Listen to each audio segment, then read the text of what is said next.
Right, and I think for the Obama administration, which has spent a lot of time in the last few years trying to figure out what to do about the Middle East, trying to get Israel and the Palestinians to the table, trying to figure out what to do about Syria, and having seen what happened in Libya and the intervention there, trying to not repeat those mistakes. I think one of the things that's been frankly frustrating for them is to see them coming out, frankly, looking so badly on all these fronts. But I'll say one last thing about what Vladimir Putin is doing here. We're now going into the third presidential administration in which he basically gets to start over. If you remember, George W. Bush said that he looked into his eyes and saw his soul, and then at the end of that administration, you know, he had invaded Georgia and taken territory, and that relationship soured.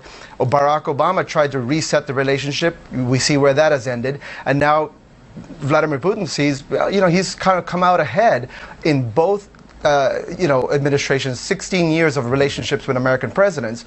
He can now, you know, start over again with Donald Trump, and we'll see what he can win out at the end of that period. I think that's why you see the intelligence community, the Defense Department, the Pentagon, the law enforcement community in the United States is very skeptical of the Russians and their intentions here. Except, Philip Mudd, Russia hasn't come out ahead really over the last 16 years when it comes to their economy. I mean, the sanctions that the U.S. and Europe have slapped on them, Phil Mudd, have really hurt them. There's a lot of bluster and verbiage and whatever you want to call it from Putin, but it actually hasn't benefited the Russian people.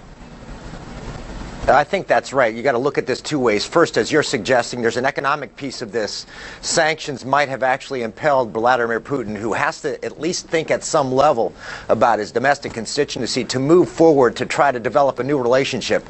But let's move beyond that and say, are we going to see, because of these Russian moves, Putin's moves, some removal of sanctions? You heard Robin Wright rightly point out that the Congress itself has said there has to be some sort of measure, additional measures, as a result of tampering the election. So it's not just the president-elect who makes decisions about Putin, it's the Congress who I think will put another foot down.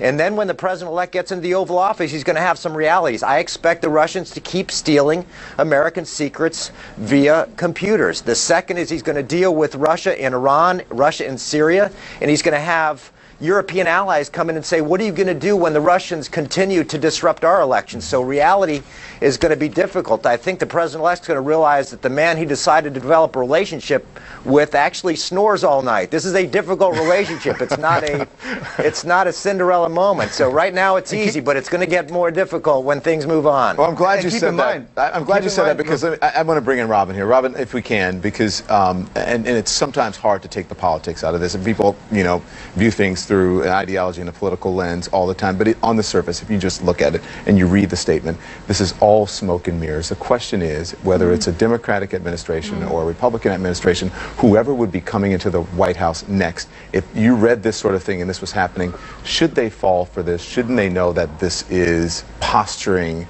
on the part of these dictators? Of course. And the big question is going to be, when Congress moves to impose more sanctions or take action and legislates on this, will President Trump veto it? And this is where the rubber hits the road for a new administration, when you see that tension play out over Russia. And that's why Vladimir Putin is taking these incredible steps. His invitation is what looks like he's not responding, even though we know he will be taking actions against us behind the scenes. So this is going to be a tough moment. And